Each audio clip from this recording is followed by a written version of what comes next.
Starting off at number 10 now, we have Cressie. Cressie is said to be a mysterious, eel-like creature that lurks in the waters of Crescent Lake in Newfoundland and Labrador. Stories of Cressie date back to native Canadian legends, which refer to it as the pond devil or swimming demon. Their fears were also held by European settlers who arrived at the lake during the early 20th century. Since then, there have been dozens of sightings of Cressie, with one report saying it could be as much as 15 feet long. Next up at number 9 now, we have the St. Louis Ghost Train. In the town of St. Louis in Saskatchewan lies the village of St. Louis. There you can find an old abandoned train track. Now many of the locals there have reported seeing strange floating lights moving along the train track during the night. Others have said that a ghost train will appear on the track looking just like the ones from the 19th century. Another story is that the ghost of a workman who died during the track's construction will appear at night. At number 8 now, we have the Forbidden Plateau. This plateau in Western Canada has long been regarded as a mysterious place. The native Canadians would hide their families in the forested plateau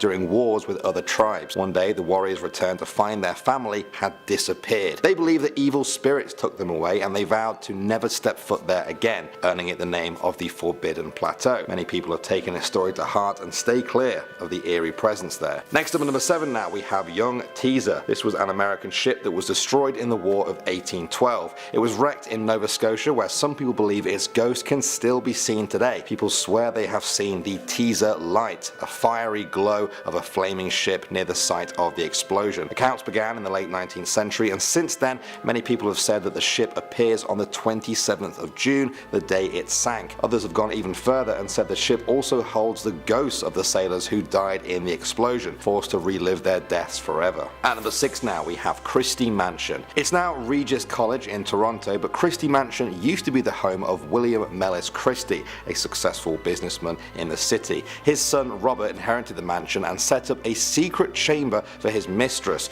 She lived there for many years until Robert's affections for her began to wane. Eventually she was said to have hung herself in room 29. Ever since then, people have said the room is cursed. Legend says that if you enter room 29 by yourself at night, the door will swing shut by itself and you'll be trapped there forever, just like the ghost of the mistress. Moving on to number 5 now, we have Peggys Cove. On a rocky outcrop in Nova Scotia, you can find a lonely lighthouse. The story goes that in 1800, a woman named Peggy washed up on the rocks there after being shipwrecked. Tragically, her children all drowned. Peggy went on to marry one of the locals and lived on that cove. She would often walk along the rocks at night, calling out to them in her grief. One night, her husband went out with her and danced on the rocks with her to cheer her up. He lost his footing though and slipped, sending him into the rocks, which killed him. Soon after, in absolute grief, she jumped off the same rocks and ended her life. Visitors swear that on a dark, stormy night, you can see the ghost of a woman in a blue dress standing at the edge of the rocks, ready to jump. Next up at number 4 now, we have John Troyer.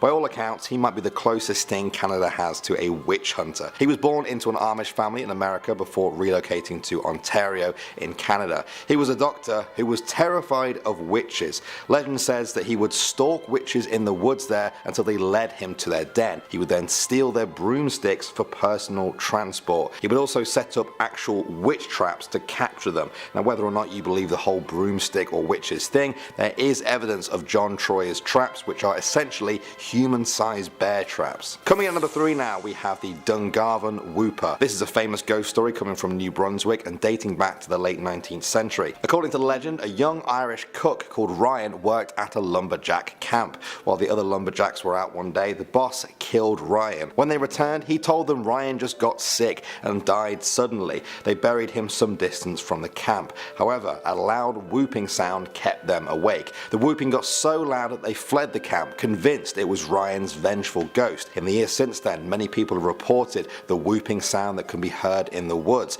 as Ryan seeks vengeance on the living. Next up at number 2 now, we have the legend of Rose Latulippe. This is a French-Canadian legend that dates back to the 18th century. There are more than 200 different versions of the legend, but they mostly share the same theme. Rose Latulippe was a young girl who loved to dance. On the night of Mardi Gras, a stranger appeared at her house and danced with her until midnight. At that moment, he was revealed to be the devil. She tried to escape, but it was too late. The devil took Rose back to hell, where she remains to this day, dancing with her at his whim. And finally, number 1 now, we have Oak Island. Legend says that treasure can be found on Oak Island in Nova Scotia.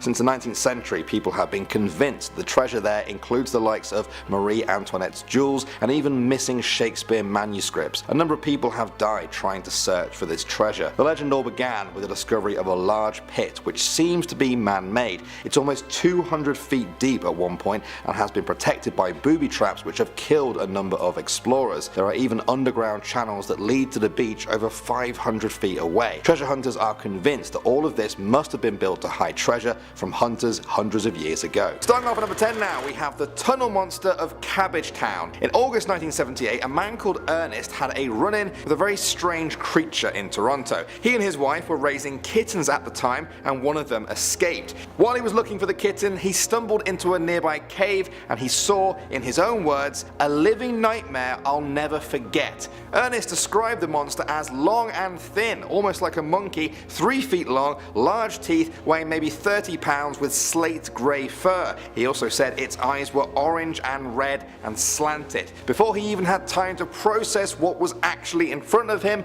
the creature spoke to him. It said, "Go away, go away," in a sort of hissing voice. Then it scurried off down a long tunnel. Ernest was done at that point. He got out of there as fast as he could, shaking with fear. He never approached the media with his story. He was afraid people would think that he was drunk or even crazy. His story only reached the media when people began to leak it to the local newspaper. He only agreed to talk to them if his last name was hidden. The article contained this artist's rendition of the creature. It does look humanoid in nature, but also kind of out of proportion, as if it had been deformed by its years scuttling around in the Toronto sewers. Ever since then, people have reported seeing this tunnel monster still lurking down there in the shadows. Moving on to number 9 now, we have the alien base. In 2017, media outlets started reporting sightings of strange lights hovering over Lake Ontario. Within a few days, people were convinced this was proof of alien activity there. Conspiracy theorists believe that there is an alien base which causes these strange light patterns. These orbs of light have been seen flying in the general direction of a local power plant. Is there anything behind that?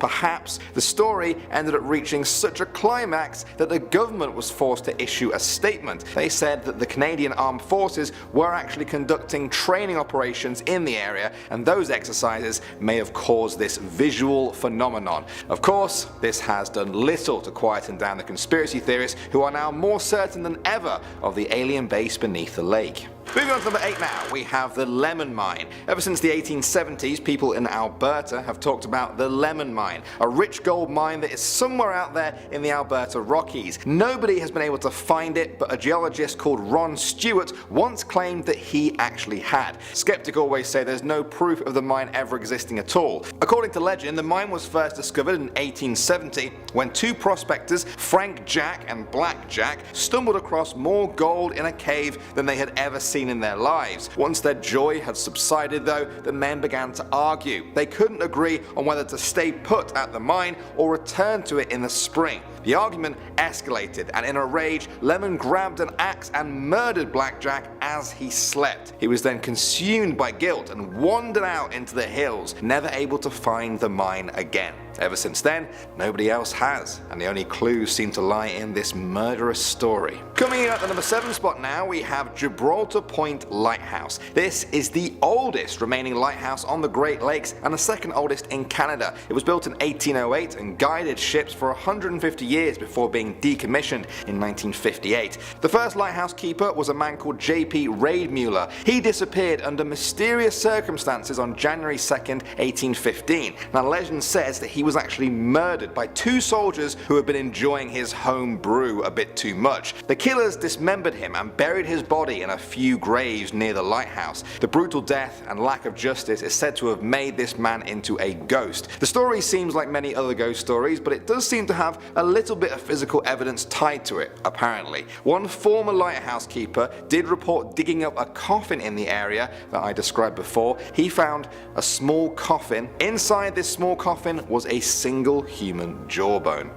pretty grisly. Coming in at number 6 now, we have the NANABOZHO. This is an old story from Canadian folklore that originates from the Ojibwe tribe. The legend goes that long ago, a beautiful woman lived on the moon and watched over the earth. She was loved by all the people except 2 women who were very jealous of her. So one night they pushed her off the moon. The woman fell off the moon and fell into a lake. There the local tribe greeted her and built her a wigwam. Eventually they would come to her for advice. They named her Nokomis, and after a very long time the woman fell pregnant. She gave birth to a daughter, Winona. When the daughter grew up, she was courted by many of the braves and the surrounding tribes, but she denied all of them. One day Winona was walking in the forest when the wind decided that he wanted to steal her, so the wind swept her up and took her way out west to put her in a shack. Nokomis was devastated and tried to use all sorts of magic to bring her daughter back, but nothing worked. An eagle came down and told her what the wind had done to her daughter and said that the wind beat Winona. The tale continues for quite a while and follows Nokomis and her attempts to bring her daughter back, fighting through the elements and brutal tragedy. It's a legend that really has stood the test of time. Moving on to number 5 now, we have the Lady in Red. The Lower Bay subway station in Toronto is famous among paranormal investigators. Many people have claimed that it's haunted, specifically by the Lady in Red. People say she has black holes for eyes. Her legs are nowhere to be seen as she just floats along the railway tracks. Even subway workers have reported seeing the Lady in Red. Some have said they experience unusually cold drafts blowing down the tracks in areas where cold drafts should be physically impossible. Of course, the next question is, who is the Lady in Red? Well, some believe that she was a woman who either jumped or was even pushed into the tracks when a train came by one day. Some of the subway staff believe that her ghost came to reside in the old pump room in the station and that she uses that as her base to head out and haunt the tracks. Despite the many stories about the Lady in Red, nobody has ever reported making actual contact with her and hearing the story from the horse's mouth. Moving on to number 4 now, we have the Sasquatch. I was surprised I didn't mention this one in the first video, but oh well, here we are now. The Sasquatch is said to be a large ape-like creature that lives along the west coast of British Columbia and also in northern California. It's often described as a bipedal creature, 2.75 meters in height and 360 kilograms in weight. They're covered in long dark hair and leave large 50-centimeter footprints that amount to most of the proof provided by believers. The sightings are not a recent thing either. Going way back to 1884, there was actually an article that described the capture of a half-man, half-beast near Yale, British Columbia. The people who found the creature described it as something of a gorilla type that also resembled a human covered in thick, glossy black hair. The creature was said to be found unconscious on some railway tracks. When it awoke, it was chased away by a group of men. In the years since then, evidence for the Sasquatch has amounted to first-hand accounts, some tracks, and bits of fur left behind on trees. Not enough for scientific confirmation, but enough to keep the legend alive. Moving on to number 3 now, we have the Soldier's Tower. Students at the University of Toronto are well aware, I'm sure, of the many ghost tales that surround the almost 200-year-old establishment. One of the most famous is perhaps the Soldier's Tower. It's a memorial to the fallen Canadian soldiers of World War I. However, the bell tower is also known for a very grisly tale. Legend says that in the 1930s, a worker went up there to polish the bells at the very top of the tower. In a freak accident, he fell to his tragic death on the sidewalk directly under the tower. In the years since then, people claim they have seen the man's ghost repeat this tragedy over and over again, spiraling down and landing on the pavement before disappearing. I've saved the most disturbing part of this story till the very end. Some witnesses have described this apparition as having the flesh and blood of an actual human being before disappearing into the ground. I don't know why, but like a fleshy, bloody ghost is about 5 times scarier than a normal one. Gross. Moving on to number 2 now, we have the ROM. The Royal Ontario Museum in Toronto is over 100 years old and full of fascinating artifacts. Among the many ghostly inhabitants, 2 are always talked about. One of them is called Charles Trick Curley. He was the original director of the museum. People say they've seen him wearing a nightshirt and wandering through the East Asiatic collection. Some have reported strange occurrences in this gallery and have even seen the director himself. Why is he there? Does he have some sort of unfinished work perhaps? naps. It has to be something very serious to actually haunt your own place of work for eternity. The other ghost is said to be of a little girl called Celeste. Staff and visitors alike have reported seeing her tiny apparition sitting in the McLaughlin Planetarium watching the shows. The planetarium has now been closed for years since the last sightings, and nobody is quite sure if she still wanders among the seats there, waiting for one final show. And finally, number 1 now, we have the Bashful Monster. That's the sort of nickname given to this creature that some say is like the Canadian cousin of the Loch Ness Monster. For over a century, locals at Okanagan Lake in British Columbia have talked about a monster that they simply refer to as Ogopogo. There have been over 1,000 sightings. The Native Americans in the area often speak of the monster. They refer to it as Nataka, or the Lake Devil. According to their legend, when they arrived in the area, they had to try and distract the fearsome monster by throwing a small animal into the lake so that they could cross it. Descriptions of the creature are varied, but some people have said it looks like a frog from the front and a dinosaur from the back. Now, if you're struggling to mentally picture that, don't worry. I think everyone is. Only the people who have seen the Ogopogo will ever know what it truly looks like. Starting off with an intense one now at number 10 with the Sacrificial Beggar Child. What a title to start with. The story goes like this. In the town of Dallin there was once a horrible disease that plagued the people there. They were desperate and became convinced their town was cursed. At one point they almost burnt the whole town down to the ground, hoping they could start again from scratch. Then one day an old man from Finland visited. A wise old sage was with him. They said they knew how to stop the plague. The sage told them that only a sacrifice would save them. They needed to bury a living being in the ground. At first they buried a rooster alive in the center of the town, but nothing changed. The plague just continued. Then they did the same to a goat. This also failed. Finally they decided the only sacrifice worthy enough would be a human being.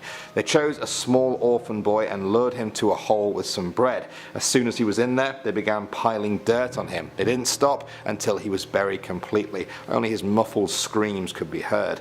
The plague didn't stop, only getting worse. The villagers claimed they could still hear his cries as they all continued to die. Other towns have reported hearing the same cries, almost as if his death has become an eternal warning against the horrors of human sacrifice. Next up at number 9 now, we have the Evil One and Kitta Grau. One day a girl named Kitta Grau met the devil. She recognized him and said, "Where have you been, old man?" "Well," said the devil, "I have been out on the farmstead where the newly wedded couple live. This is the 3rd time I have tried to break them up, but they think so much of each other that it's impossible." Kitta scoffed. "You sound stupid. I could have done that the first time I went there. If you can do it, I will give you a splendid pair of shoes," said the devil. Kitta accepted and headed out to the farmstead. There she found the woman home alone. Her husband had gone out to the forest. Kitta told her that she had a splendid husband. "That is the truth," the woman replied, "for he grants my every wish before it is spoken." Kitta smiled. "Take my word though, there is still a bit of deceit in him. He has a pair of long hairs under his chin. If you can cut them off in his sleep, then he will have no malice in him at all." The woman said, "Well, if you think that will help, I'll do it during his afternoon nap." Then Kitta went out to the forest to see the husband. "You really have a very good wife," she said. "She could be no better," the husband replied. "Well, you might be wrong," said Kitta. "When you come home, be on your guard, for when you take your afternoon nap, she will try to cut your throat." The husband didn't really believe her, but later that day, during his nap, his wife came up softly behind him and took hold of his chin with one hand, razor in the other. He jumped up and flew into a rage. "You want to murder me?" he cried. From that day on, there was no peace in the house. Kitta went to get her shoes from the devil as promised, but he was so afraid of her, he passed them on a pole from the other side of the river. "You are ever so much worse than I am," the devil told Kitta Grau. Many Swedes have heard the tales of this woman who bested the devil, who may be more evil than him, and who still wanders the land to this day. At number 8 now, we have the Nacken. According to ancient Swedish folklore, the Nacken is a supernatural man who lives in seas, lakes, streams, rivers, every body of water imaginable. He is inescapable, which is scary as his only mission in the world is to drown people. He is said to do this by enchanting them with his incredible fiddle playing. When people hear the music coming from the water, they helplessly walk towards it. They walk into the water and keep going. further and further, chasing the music until they are submerged by the water and drown. Those who have seen him say the Nacken wears no clothes when he plays, hence the name, which means naked. He has long brown hair with seagrass in it. He also looks very sad, like something is torturing him forever. Legend says the reason he lurks in the waters and draws people into their deaths is that he is simply lonely. Those who tell the Nacken story often say it was more common to hear him in the past, but some still say they hear his fiddle by pools of water on dark nights with a bright full moon. Next up at number 7 now we have the Draugen. A number of Scandinavian countries are home to the legend of the Draugen, and Sweden is one of them. They are said to be evil ghost spirits with an eternal connection to water. In life they were sailors or fishermen who lost their lives at sea. Now they are doomed to haunt the waves forever. The curse changes them. The Draugen are always described as being huge in size and covered from head to toe in seaweed. They are only ever seen after dark during stormy seas, always rowing the remains of whatever broken boat they died in. Quite often sailors hear the Draugen before they see them. The creatures are said to let out a piercing cry as they row towards their victims, somewhere between a deathly howl of pain and a cackle of pleasure. Faced with such terrifying creatures, many sailors report the only way of escaping a Draugen is reaching the shore before it. Of course, a Draugen knows this too and will try and drag them down to the depths of the sea before that. Even if they succeed, there have been stories of the Draugen stepping ashore to continue their pursuit. Truth be told, there seems to be no limit to what this creature will do to get the kill it desires. Moving on to number 6 now, we have the Lindworm. In a number of Scandinavian countries, including Sweden, the Lindworm is an old, fabled creature. Some still speak its name. The Lindworm is described as a giant, limbless serpent. It has a serpentine body, a dragon-like head, scaled or reptilian skin, and 2 clawed arms on the upper body. They are often associated with pestilence, eating cattle, and human bodies, sometimes even invading churchyards and eating the dead from cemeteries. Their sighting is thought to be an exceptional sign of good luck. Their skin was believed to greatly increase a person's knowledge about nature and medicine. For centuries there have been stories of people fighting the Lindworms. There was even the story of the King Lindworm. It was born to a queen who was told the only way she could have children was to eat 2 onions. However, one of them wasn't peeled, which caused one of her twin boys to become the fearsome King Lindworm. Jumping forward now for our number 5, and we have the Clarion Grand Hotel. This building is located in Helsingborg and it's home to a number of creepy tales. People will tell you to stay away from the 5th floor and room 585. Guests who have stayed in this room have reported feeling watched, they felt icy drafts that passed through them, or even being pushed out of bed in the middle of the night. It's believed that just one ghost is responsible for all of these spooky goings on. In life, she was a former mistress who was murdered by a married couple in the 1920s when the wife discovered what her husband had been doing. In a desperate attempt to save their marriage, they decided to bump off the other woman, who then disappeared without a trace. All this happened in the 1920s, not long after the hotel was built. Some people believe that the building and the ghost will forever be intertwined, that she has found her home at the hotel, and you're the one who's invading it. Moving on to number 4 now, we have the Christmas ghosts. The story goes like this. A woman was preparing to head to church for midnight Christmas mass. She and her friend decided to get some sleep before they went. The woman got up when she thought she heard her friend saying it was time to leave. She grabbed some bread that was in the shape of the cross to eat later on. On the way to the church, she was stopped by a couple of evil witches who wanted to kill her. They couldn't approach her though because of the cross she was carrying. The woman was totally unaware of all of this, however, and made her way into the church. Inside, she sat down and heard something that sent chills down her spine. A voice in her head told her that he was her godfather and that someone wanted to kill her, but she would be spared. This was shocking. The woman spun around in a panic and suddenly saw that everyone in the church was headless. She fled the scene as ghostly figures tried to grab her. They only managed to take her veil though, and the woman escaped.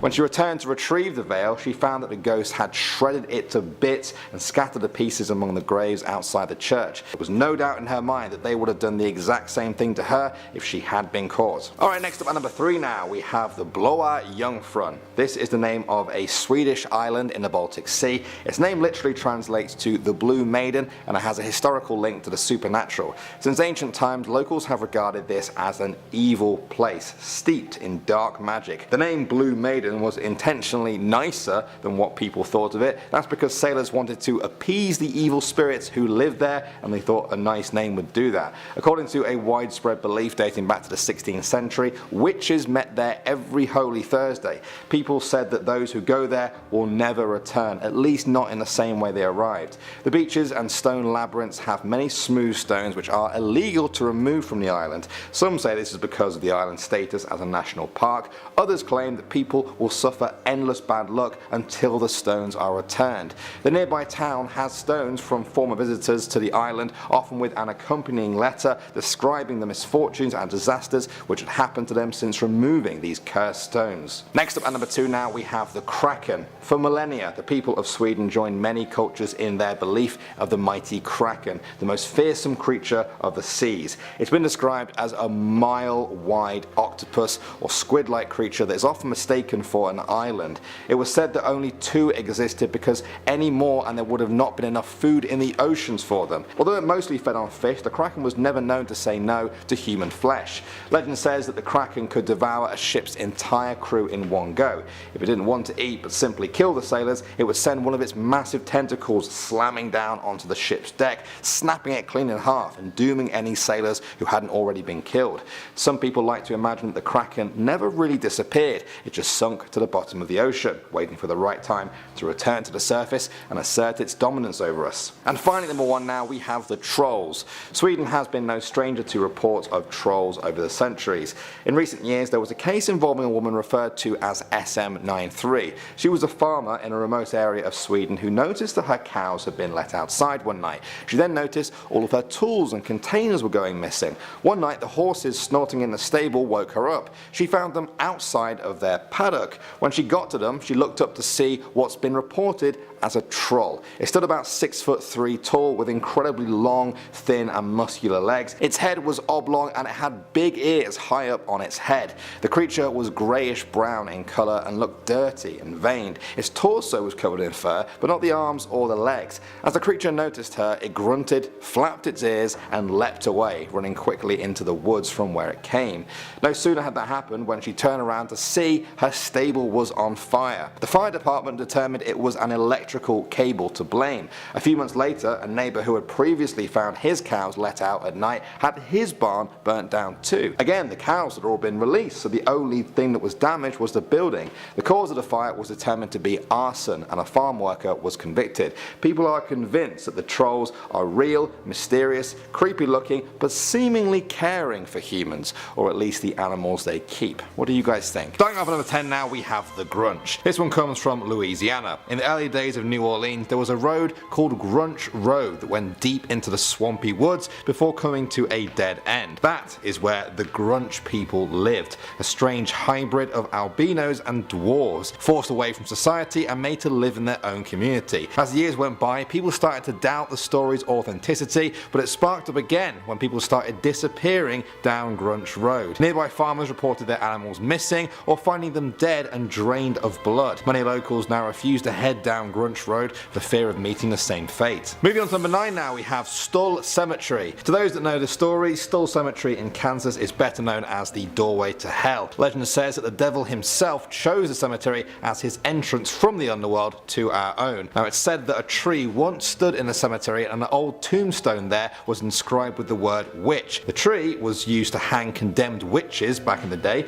who were put to death by the locals. The tombstone apparently marks the burial spot of Satan's own child, a creature born deformed and covered in wolf hair. In modern times, the legend has continued with reports of the ground catching fire in random spots. Pope John Paul II was said to divert his private plane around the cemetery because it was so tainted by evil. Now whether or not you believe all of that, there's plenty of videos on YouTube to check out if you're interested, and I find them quite creepy. Moving on to number 8 now, we have Knock Knock Road. This one is for all of you guys watching that get very creeped out by little girl ghosts. I think they're the worst kind of ghosts. Strasburg Road near Detroit has a disturbing tale of murder attached to it. Legend says that a little girl was killed on the road in the 1940s by a hit-and-run driver. Ever since then, people have reported the same story. They stop at a traffic light and see, on the side of the road, a young girl standing, just standing and staring right into your car. Whether they freeze or then try to speak to her, she slowly walks forward to the car and stares at you with deep-set hollow eyes. She scans your face to try and find her killer and get her revenge. I guess you better hope you just don't look like the killer. At number 7 now, we have the Char-Man. This story goes that in 1948 a wildfire swept across Ojai, California. The flames consumed a cabin where a man lived with his son. He was burned alive, but the son survived, just barely though. When the authorities arrived, they found a shocking scene. The father had been flayed alive. His skin had been removed from his body and peeled off. His body was just hanging from a nearby tree. The police then searched for the perpetrator. They heard a wheezing sound from a nearby bush, and then suddenly the son just bolted out of it. The overpowering smell of him stunned the officers, and in that moment the boy ran into the trees and then escaped into the hills. In the years since then, many locals have said they've seen the Char-Man in the woods, horribly disfigured by his burns and tormented by his past. He's said to creep up on the tents of innocent campers in the hills, waiting for them to fall asleep. Coming at number 6 now, we have Hell's Gate Bridge. This one comes from Oxford, Alabama. The story goes that in the 1950s, a young couple crashed their car off the side of this bridge and drowned. Now, some locals believe you cross the bridge at your own peril. One story is that if you drive your car out to the middle of the bridge and then turn off all the lights, the couple will appear in your car just sitting behind you. When you turn around, they'll be gone, leaving a wet seat behind. The other story is that if you drive over the bridge and then look over your shoulder about halfway through,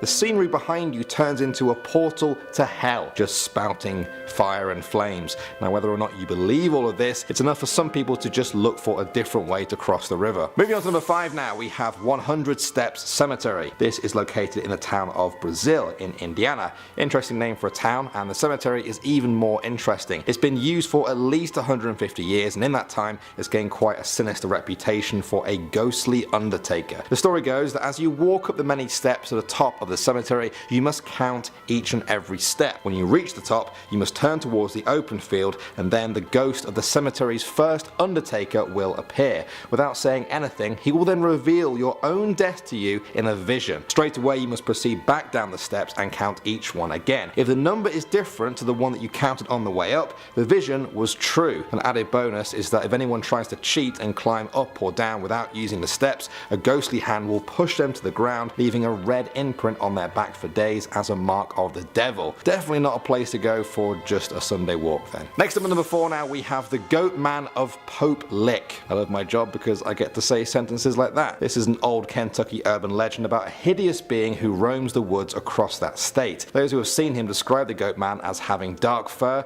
pale skin, goat legs and twisted horns. Some people say he was an escaped circus freak, others say he was a farmer who tortured goats for Satan. Satan then repaid him by turning him into a tortured goat himself. The Goat Man is said to hide under the rusty bridge that crosses Pope Lick Creek in Louisville. Legend says he lures people onto the train tracks there and then takes pleasure in them being hit by oncoming trains. Please don't go looking for this one though, guys. In 2016, a woman actually fell to her death from the bridge while looking for the Goat Man. At number 3 now, we have Slaughterhouse Canyon. With a name like that, you know it's not going to be a pretty story. During the 1800s gold rush, a family lived in the canyon there in a little wooden shack. Every day was the same. The husband would set off into the mountains to search for gold and food for his family. Then one day he just didn't come back, presumably injured or killed by animals, the mountain, or even other humans. His wife waited for her husband for weeks until the whole family began to starve. Driven mad with the hunger and her children's cries, she put on her wedding dress, picked up a knife and murdered her children, throwing them into the river and then weeping until starvation killed her too. Legend says that if you visit the canyon today, you can still hear the mother's painful cries. Alright, next up at number 2 now, we have the Black Angel. This statue looks very creepy as it is. An old, worn, corroded angel staring down over Oakland Cemetery in Iowa City. Her sinister appearance has helped spawn a number of different legends around her. One of them says that a pregnant woman should never walk under her lest they want to lose their unborn child. Another says that if you kiss or perhaps even just touch the statue, you'll be dead within 6 months. This is the kind of story that scares everyone off. Whether or not you believe in curses, it's just not even worth thinking about. And finally, number 1 now, we have Cropsey. Many New Yorkers know the story of Cropsey, the boogeyman of Staten Island. Legend says that he was an escaped patient from a mental asylum who went on a murderous rampage. He had a hook for a hand, which he would then use to drag children back to the abandoned ruins of Seaview Hospital. Pretty creepy stuff, but here's where it gets really scary. Many parents would tell this story to their kids to scare them into being cautious about strangers, even if they didn't really believe the story themselves. But then in the 1970s, a real killer called Andre Rand really did start hunting children in a very similar way. Was he using the Cropsey legend as cover? Either way, people now take the legend a lot more seriously.